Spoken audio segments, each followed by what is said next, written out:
Negócios na Pauta de volta, agora dando um salto mais profundo nas práticas de responsabilidade social, corporativa ou empresarial. Olha só, algo muito importante merece destaque. A responsabilidade social dentro das organizações não é, pelo menos não deveria ser, uma prática somente das grandes empresas. Em qualquer negócio, é preciso que as pessoas envolvidas tenham em mente: é necessário trabalhar o social.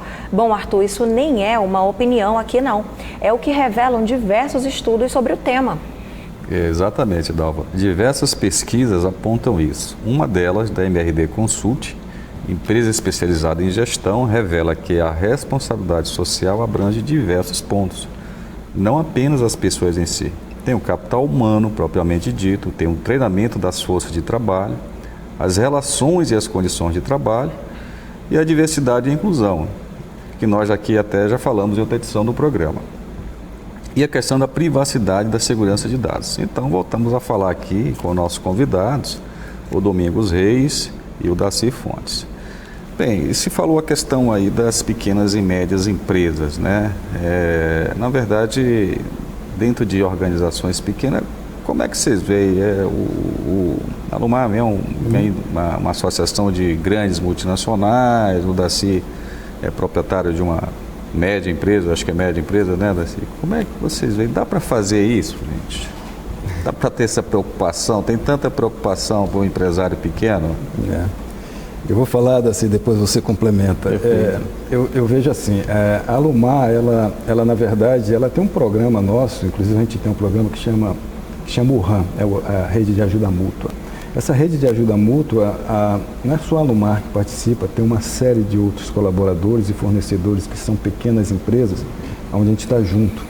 E qual é o intuito disso? O intuito é exatamente buscar e observar ali naquele entorno nosso, aquelas comunidades, né? As pessoas que realmente precisam de uma ajuda maior e a gente praticar o social. E lhe digo uma coisa, que existem empresas pequenas que fazem essa parte do social com muita atividade. E a gente reconhece isso, nós reconhecemos isso dentro da nossa organização. A Alumar, ela preserva muito esse lado, né, junto com esses fornecedores, para que eles pratiquem, né, dentro das suas modalidades, dentro daquela forma como ela age, junto conosco. A colaboração é junta. A Alumar, ela sempre está incentivando, está sempre buscando os parceiros para estar praticando o social nessa linha.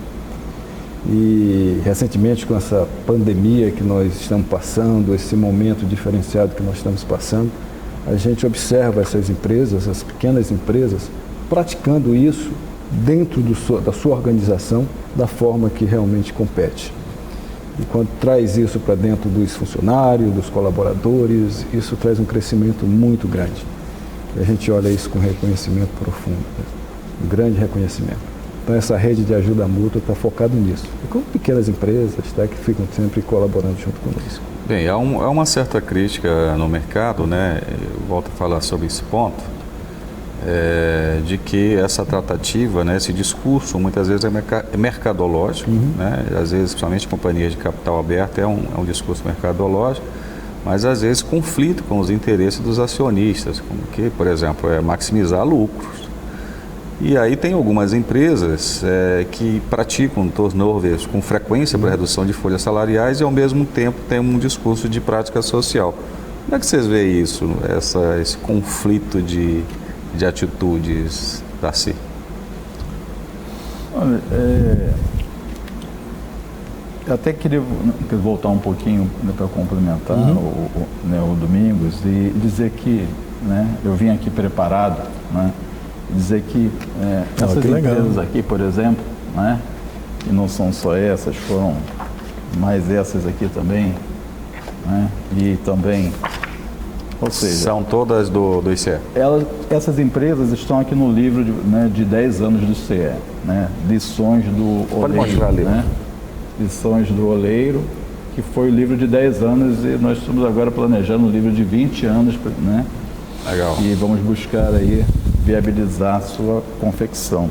Mas eu diria que dentro dessas empresas, em 10 anos, aqui nós devemos ter mais ou menos 70 empresas já associadas, 10% eram grandes empresas. Mais 20% médias empresas e 70% micro e pequenas empresas.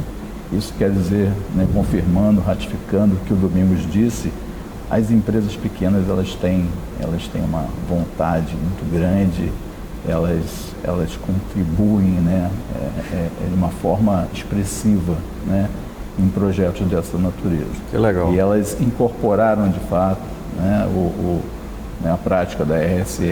Assim, só interrompendo, assim, das empresas iniciais que fizeram o movimento da criação do ICE, todas elas permanecem até hoje como membros? Não, então, existe vai tendo uma mudança, né, nesse quadro, né, de associados em função do mercado mesmo, né? São empresas que às vezes vêm, né, quer dizer, para o Maranhão prestar um serviço e acabam, né, sendo convidadas. São empresas, né, que não estão mais no mercado local. Empresas que infelizmente também, né, têm problemas, né, na sua...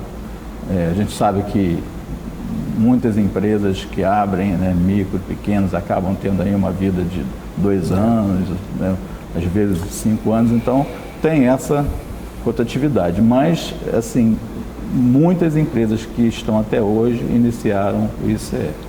Aproveitando o gancho sobre o universo empresarial aqui, e aí eu estou lançando o olhar para todas as empresas aqui no Maranhão, de todos os portes.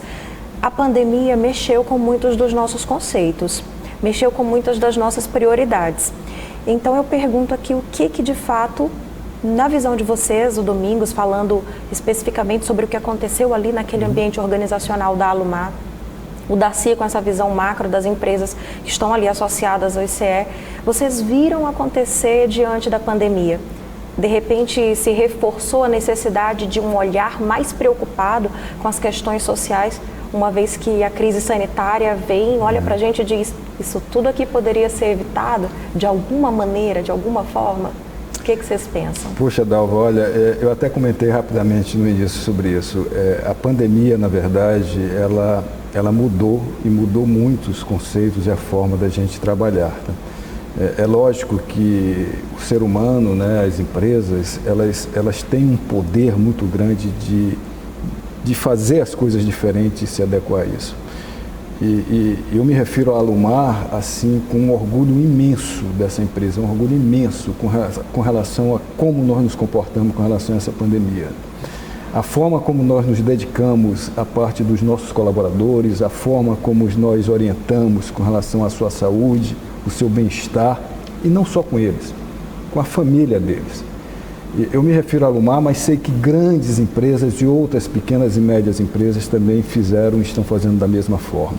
Quando a gente fala em trabalhar em home office, né, o trabalho remoto, a forma como a gente conduz isso com o nosso profissional, como ele está na sua casa exercendo essa atividade, é um fator de preocupação também.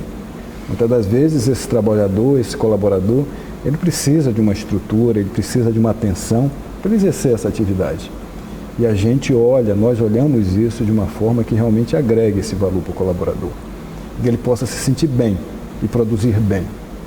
Nós realmente conseguimos passar, estamos passando por esses anos, né, 2020 e 2021. Todas essas ondas. Com todas essas ondas, né, e se adequando a essas ondas, navegando com elas, de tal forma que a gente possa produzir bem, com qualidade e pensando nos nossos colaboradores, pensando nessas pessoas. Porque as pessoas é que fazem a nossa sustentação e é o nosso principal valor, é o nosso principal pilar. E você, Darcy, qual é a sua visão disso? Eu vou falar, Dalva, um pouquinho do que aconteceu, né, no caso da nossa empresa e o que eu vejo, né, em relação às empresas associadas ao ICE. O que aconteceu? Assim como o Domingos falou sobre a Alumar, nós também, né, tivemos, obviamente, a governança tem que se apropriar do conhecimento, né, das medidas sanitárias rapidamente, elaborar, né, materiais, né, tanto para o colaborador, para ele levar para casa, ou seja, para um valor compartilhado, né? E então isso foi feito. Então nós praticamente voltamos às atividades assim que foi legalmente possível, né? Depois do lockdown a gente conseguiu voltar com aquelas medidas de distanciamento, álcool em gel, né, com todo o trabalho, né, aqueles que a gente pôde manter, né, em home office durante um tempo também foi feito. Então a gente conseguiu assim não ter problemas de infecção dentro, né, dos nossos colaboradores. Obviamente, ao longo do período, nas suas atividades domésticas também, isso vai acontecendo, mas não tivemos nenhum caso grave, nenhum caso de internação. Então a gente conseguiu desenvolver ali as atividades, fazendo né, essa prevenção e bem sim, efetiva. O que eu vejo assim é que as empresas contribuíram muito também, houve um engajamento das empresas, nós fizemos ações envolvendo outras empresas também para arrecadação, né, de doações básicas, doações, kits de higiene. Nós chegamos a atingir aí mais ou menos 30 mil kits entre cestas básicas e kits de higiene, né? Distribuímos cerca de 60 mil reais em cartões de crédito, né, para que as pessoas pudessem comprar nos seus bairros e poder movimentar a economia do bairro dela.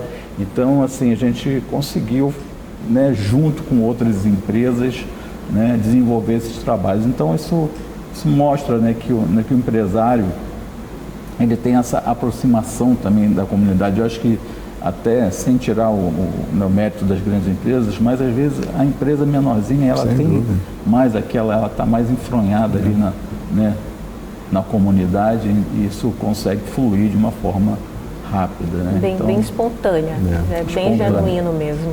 Bom, eu tinha mais um monte de coisas para perguntar sobre isso aqui, sobre as mudanças da pandemia, mas na verdade a gente vai guardar, vou reservar aqui mais algumas questões para a gente fazer mais uma pausa. Nós vamos a mais um rápido intervalo e voltamos em instantes com mais negócios na pauta. A gente espera você aqui já já.